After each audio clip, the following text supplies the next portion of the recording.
Pasanglah telingamu, hai langit, aku mau berbicara, dan baiklah bumi mendengarkan ucapan mulutku.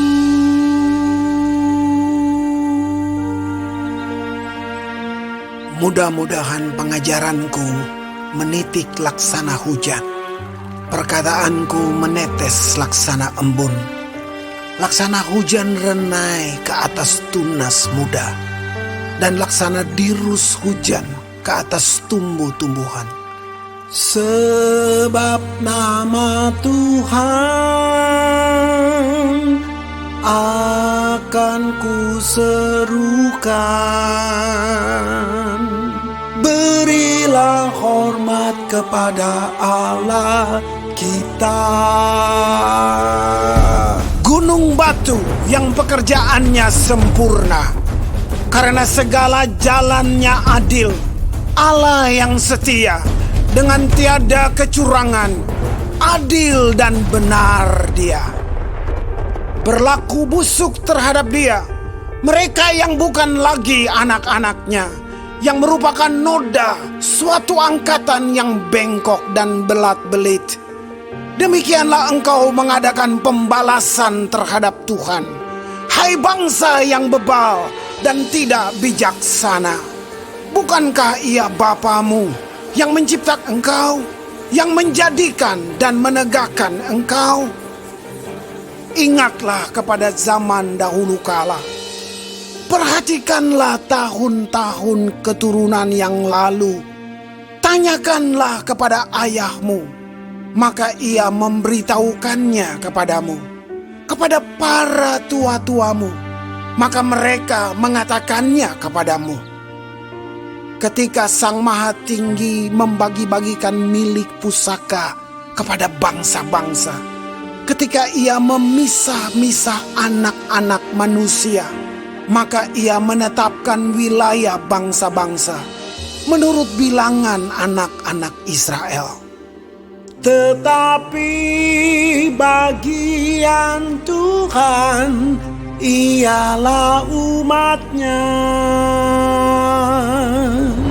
Yakub ialah milik yang ditetapkan baginya.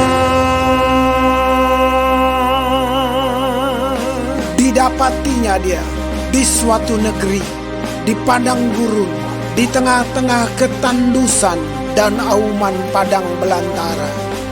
Dikelilinginya dia dan diawasinya, dijaganya sebagai biji matanya. Laksana Raja Wali menggoyang bangkitkan isi sarangnya, melayang-layang di atas anak-anaknya, mengembangkan sayapnya, menampung seekor dan mendukungnya di atas kepaknya. Demikianlah Tuhan sendiri menuntun dia, dan tidak ada Allah asing menyertai dia. Dibuatnya dia berkendaraan mengatasi bukit-bukit di bumi, dan memakan hasil dari ladang. Dibuatnya dia mengisap madu dari bukit batu, dan minyak dari gunung batu yang keras.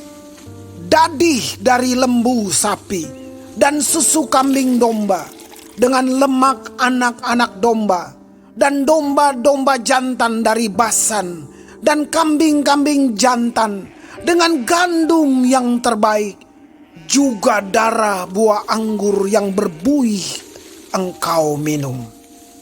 Lalu menjadi gemuklah Yesyurun dan menendang ke belakang.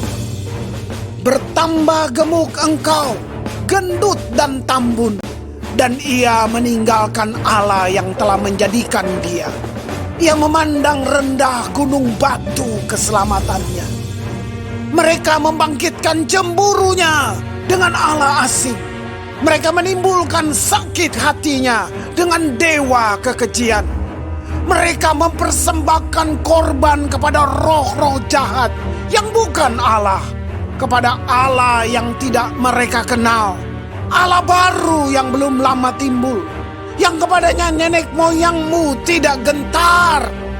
Gunung batu yang memperanakan engkau telah kau lalaikan, dan telah kau lupakan Allah yang melahirkan engkau. Ketika Tuhan melihat hal itu, maka ia menolak mereka karena ia sakit hati oleh anak-anaknya lelaki dan perempuan. Ia berfirman, aku hendak menyembunyikan wajahku terhadap mereka dan melihat bagaimana kesudahan mereka. Sebab mereka itu suatu angkatan yang bengkok, anak-anak yang tidak mempunyai kesetiaan. Mereka membangkitkan cemburuku dengan yang bukan Allah. Mereka menimbulkan sakit hatiku dengan berhala mereka. Sebab itu aku akan membangkitkan cemburu mereka dengan yang bukan umat, dan akan menyakiti hati mereka dengan bangsa yang bebal. Sebab api telah dinyalakan oleh murkaku, dan bernyala-nyala sampai ke bagian dunia orang mati, yang paling bawah. Api itu memakan bumi dengan hasilnya, dan menghanguskan dasar gunung-gunung. Aku akan menimbun malapetaka ke atas mereka. Seluruh anak panahku akan kutembakkan kepada mereka. Apabila mereka sudah lemas karena lapar dan merana oleh demam yang membara dan oleh penyakit sampar, maka aku akan melepaskan taring binatang buas kepada mereka dengan racun binatang yang menjalar di dalam debu. Pedang di luar rumah dan kengerian di dalam kamar akan melenyapkan teruna maupun darah, anak menyusu serta orang ubanan. Seharusnya aku berfirman, aku meniupkan mereka, melenyapkan ingatan kepada mereka dari antara manusia. Tetapi aku khawatir disakiti hatiku oleh musuh. Jangan-jangan lawan mereka salah mengerti. Jangan-jangan mereka berkata, tangan kami jaya. Bukanlah Tuhan yang melakukan semuanya ini. Sebab mereka itu suatu bangsa yang tidak punya pertimbangan, dan tidak ada pengertian pada mereka.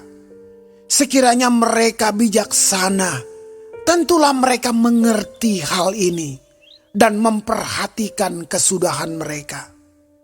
Bagaimana mungkin satu orang dapat mengejar 1.000 orang, dan 2 orang dapat membuat lari 10.000 orang, kalau tidak gunung batu mereka telah menjual mereka, dan Tuhan telah menyerahkan mereka.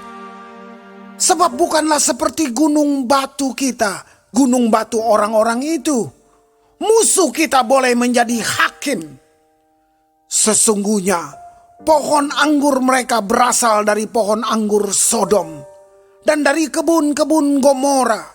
Buah anggur mereka adalah buah anggur yang beracun, pahit gugusan-gugusannya.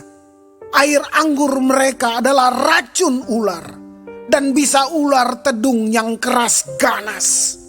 Bukankah hal itu tersimpan padaku, termeterai dalam perbendaharaanku? Hakkulah dendam dan pembalasan pada waktu kaki mereka goyang, sebab hari bencana bagi mereka telah dekat. Akan segera datang apa yang telah disediakan bagi mereka. Sebab Tuhan akan memberi keadilan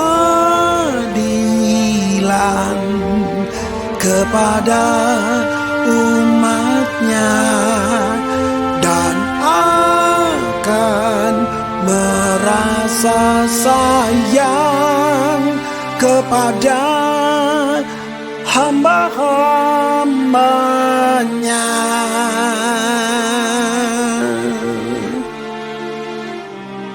Apabila dilihatnya bahwa kekuatan mereka sudah lenyap, dan baik hamba maupun orang merdeka sudah tiada.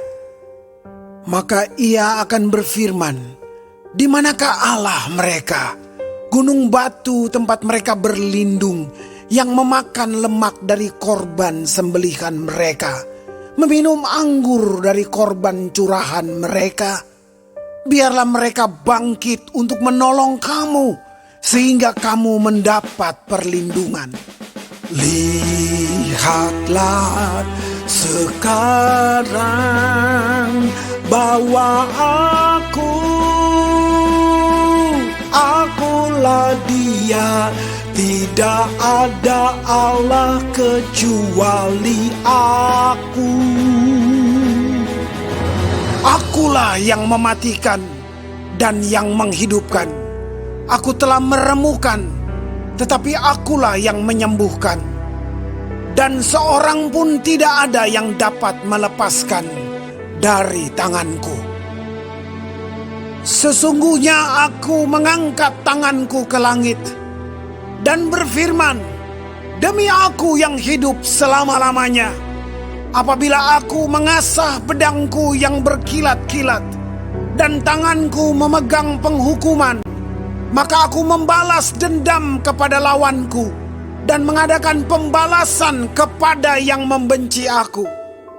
Aku akan memabukkan anak panahku dengan darah, dan pedangku akan memakan daging, darah orang-orang yang mati tertikam dan orang-orang yang tertawan, dari kepala-kepala musuh yang berambut panjang.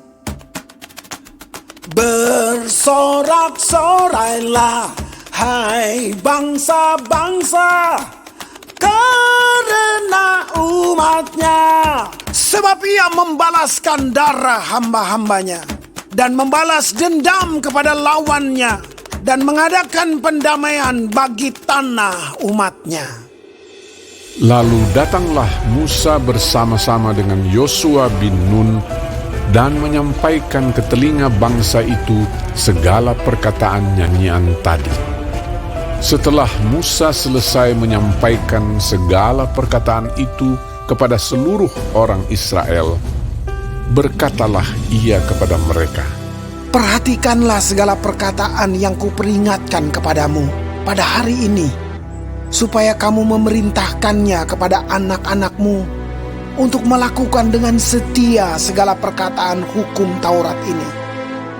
Sebab perkataan ini bukanlah perkataan hampa bagimu, tetapi itulah hidupmu. Dan dengan perkataan ini akan lanjut umurmu di tanah kemana kamu pergi menyeberangi sungai Yordan untuk mendudukinya. Pada hari itulah juga Tuhan berfirman kepada Musa, naiklah ke atas pegunungan Abarim, ke atas gunung Nebo yang di tanah Moab, di tentangan Yeriko, dan pandanglah tanah Kanaan yang kuberikan kepada orang Israel menjadi miliknya. Kemudian engkau akan mati di atas gunung yang akan kau naiki itu, supaya engkau dikumpulkan kepada kaum leluhurmu, sama seperti Harun kakakmu sudah meninggal di gunung Hor dan dikumpulkan kepada kaum leluhurnya. Oleh sebab kamu telah berubah setia terhadap aku di tengah-tengah orang Israel, dekat mata air Meriba di Kades di padang gurun Zin. Dan oleh sebab kamu tidak menghormati kekudusanku di tengah-tengah orang Israel, engkau boleh melihat negeri itu terbentang di depanmu, tetapi tidak boleh masuk ke sana, ke negeri yang kuberikan kepada orang Israel.